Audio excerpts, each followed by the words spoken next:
Bonjour, donc on a fait une petite présentation du logiciel. Maintenant, on va passer à la réalisation des grilles ou le quadrillage sur Revit et des niveaux. Première partie, les niveaux. Donc, je reprends ma notice. Sur cette notice, normalement, si je regarde, vous avez fait des coupes pour savoir où se trouvait le niveau fini et le niveau brut. Vous avez fait ça au niveau du plancher bas du rez-de-chaussée et pareil au niveau du plancher bas du niveau 1. Si on reprend tout votre boulot, moi je vais me placer au niveau des pavillons 8 et 9, c'est pareil pour les pavillons 7 et 8, 6 et 7, pardon, etc. Vous faites un récapitulatif. En gros, vous avez le niveau de fondation qui correspond à la race supérieure de semelle qui correspond au fruit. Vous avez votre niveau brut de dallage et le niveau fini, sachant que nous, on va raisonner en niveau fini. Dans Revit, même si le niveau de plancher qu'on retiendra après pour faire du plancher sera le niveau brut. Ça, c'est ce qu'on appelle le niveau dallage, que ce soit dans Revit ou sur les plans exé. Par contre, le plancher qui est au-dessus, dans Revit, ce sera au niveau 1, le plancher du premier étage, parce qu'on marche ici au premier étage, mais en structure, on appelle ça plancher haut du rez-de-chaussée. C'est comme si on marchait au rez-de-chaussée et on regardait en haut, on appelle ça le plancher haut du rez-de-chaussée. Plus l'archi regarde vers le bas, on parle de plancher bas, parce que son plan, il coupe à 1 mètre, il regarde vers le bas.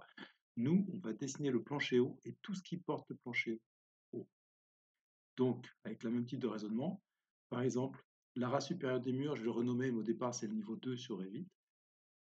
On n'a pas de dalle, on n'a pas de dalle ici, on n'a pas de plancher, donc on appelle ça race supérieure des murs. Et sur le plan exé, on appelle ça plancher haut niveau 1, même s'il n'y a pas de plancher. Voilà. Donc, je me suis fait un petit récapitulatif avec les différentes altitudes, qui ne sont pas forcément bonnes, hein, c'est un exemple, ce ne sera pas forcément les mêmes. Et puis, deuxième boulot, c'est que je vais faire les fils et quadrillages. Donc moi, dans le cas du pavillon 9, je vais des fils 28 au 31 et des fils JAM. Je repère les distances sur le plan, d'accord. Et pour la file 31, si on regarde bien, en fait, on n'a pas ce qu'il faut, on n'a pas l'angle, on n'a rien pour pouvoir la tracer, mais par contre, on a, oh, pardon, j'ai mis une petite coupe ici sur le plan, on a le point nu extérieur de la façade qui est coté. Donc, quand on tracera ce voile-là, on pourra connaître la distance de ce point. Et si on a ce point-là, si on a pareil en haut, on pourra tracer cette droite et donc tracer l'axe. Voilà. Vous verrez mieux sur les vidéos. Une fois que j'ai ça, je vais revenir et je vais vous montrer comment saisir les niveaux. Donc les niveaux NGF, par exemple, je vais faire celui le niveau fini ici. C'est 72-48. Je vais sur Autodesk, j'ouvre mon fichier amorce, je vais ici alors vous avez vu, dans les vues ici, si je regarde, j'ai organisation de l'arborescence, il faut que je clique sur 1 pour les feuilles, pour la nomenclature. On va tout faire dans cet ordre-là. C'est-à-dire qu'on va d'abord faire la saisie de maquette en archi, mode archi, en raisonnant comme un architecte, et ensuite on basculera en mode structure, c'est-à-dire en cordant en plancher haut. Je valide. Et donc, si je me mets sur la vue d'est, ici, je zoome et je vois que j'ai des niveaux qui ne me servent à rien. J'ai des niveaux, comme j'ai un niveau de parking qui ne me sert pas. J'ai un niveau rez-de-chaussée, c'est celui-ci niveau 0. S'il n'était pas 0, vous cliquez sur le repère, vous cliquez sur 0. Ici, vous mettez 0 au local. Dans mon gabarit, j'ai une cote locale et j'ai une cote NGF. Ce que je veux, c'est que cette cote-là soit différente. Regardez, si je mets 72,48 ici, mètres, il va y avoir un problème. Pardon, il faut que ce soit un point. 72,48, la virgule ne fonctionne pas. Et je n'ai pas effacé la virgule. Je reprends. Voilà. Et là, il me dit qu'il y a un problème. Pourquoi? Parce qu'il m'a envoyé ce repère plus bas que les autres. Ça me décale tout. Il ne faut pas que je fasse comme ça, parce qu'en plus, si vous regardez bien, du coup, je suis à moins 24 mètres. Et si je remets 0 ici, je tourne en boucle, mon repère va remonter, et je reviens à 96 mètres NGF. Ça ne marche pas. Donc, ce qu'il faut pour le premier repère à niveau 0, il faut absolument se faire gérer et faire paramètres, pardon, emplacement, coordonnées, spécifier les points du coordonné. Je clique sur le repère et ici, je mets, je crois que c'est 75 48, 72 48. 72 48. Là, je suis en centimètres, parce que j'ai paramétré les unités en centimètres. Si j'ai un doute, je tape centimètres, ça, je suis sûr que ça se fait bien. J'ai rentré en centimètres, mais mon plan, lui, l'affiche en mètres. C'est juste l'affichage. Et je suis bon. Vous voyez que j'ai bien 0 ici et 72 48. Une fois que j'ai bien paramétré ça, je ne touche plus à cette option-là. J'ai mis mon repère, le reste, je vais le caler. Donc, on a le niveau du dessous en fini, qui est le niveau de fond de fouille, de fondation, soit en 92. Donc là, je clique ici et je vais mettre, alors je vais vous montrer, par exemple, je peux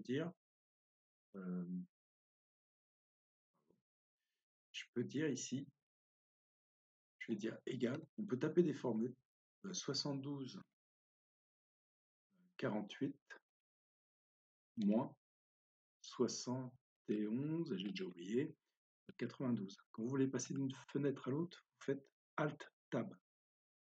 Et vous avez deux écrans, vous pouvez naviguer sur les deux écrans. Si je fais ça, et je l'ai mis dans le mauvais sens, pardon, il est remonté où? Qu'est-ce que j'ai fait sur le... Donc c'est bien 71,92 moins 72,48. 72 moins 72,48. Je mets le égal.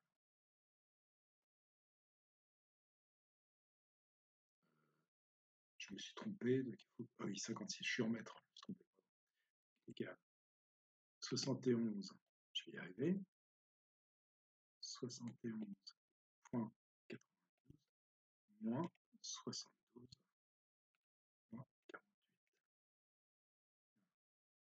Et là, il va me tracer mes fondations qui sont juste en dessous. J'enlève le niveau de parking. Donc là, vous voyez, j'ai utilisé une formule pour le caler et ça me fait 56. Sinon, je calcule à la main et je trouve 56 et je peux le caler. Par exemple, ici, si je mets 60, il va me le décaler. Si je remets 56, il me le cale à 56. J'aurais pu faire mon calcul ici aussi. Et là, j'aurais pu le faire en centimètres sans me tromper. Le niveau 1, lui, dans mon cas, est à 75,18, brut comme fini. Donc là, je clique ici et je mets 75,18, etc. Et le dernier niveau, niveau 2, c'est à 77,90. Vous, ce n'est pas les mêmes valeurs que vous pouvez saisir. Ne vous trompez pas, là, c'est juste un exemple. J'ai saisi ma grille. Est-ce que j'ai un niveau 3, niveau 4? Non, je peux supprimer. Et là, il me dit qu'il va y avoir plein de plans qui vont être supprimés, c'est normal. Et voilà. J'ai défini, je peux vérifier que les codes sont bonnes et j'ai défini mes niveaux. Maintenant, ce qu'il me reste à faire, c'est faire mes grilles. Donc, je vais sur le niveau 1, par exemple, et je vais définir les grilles. Les grilles, si vous allez dans structure, c'est cette icône-ci. Vous voyez, il y a écrit GR là. Je ne sais pas si vous voyez, quadrillage GR. C'est pour ça que j'appelle ça grille. Donc, soit je tape GR directement, soit je clique sur l'icône. On voit qu'on a des outils de dessin. On voit qu'on a un nouvel onglet là, qui est comme ça.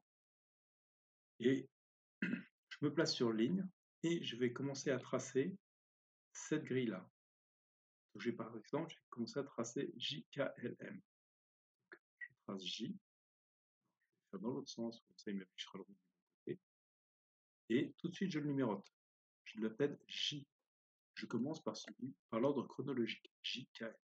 Ensuite, je refais une grille, je l'attrape ici, et là, je tape directement 111, qui est la valeur de décalage, et je place. Et vous voyez que je m'accroche ici.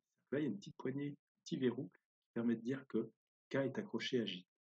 Si je déplace K en cliquant, si je déplace K, on va voir que J suit. Pourquoi? Parce qu'ils sont verrouillés. Je continue à saisir ma grille comme ça. Donc le deuxième, c'est 849 et 163. 800 840. Ah, pardon, il y a un petit bug. Il ne veut pas me mettre la cote. Voilà, 840. Alors, je vous ai 849, je vais m'approcher ici. Et ensuite, bien sûr, il ne faut pas cliquer là en fait, hein, sinon on n'a pas la cote. Et il fait un petit threaded, et là c'était 163. Je tape 163, il s'accroche, et après je viens là. Et vous voyez, ça s'est tout mis dans le bon sens. Je fais pareil pour l'autre fil, les autres fils, celle-ci, puis la 31, on verra plus tard. Donc pareil, si je reclique ici, je vais l'appeler, je vais la mettre dans l'autre sens, 28.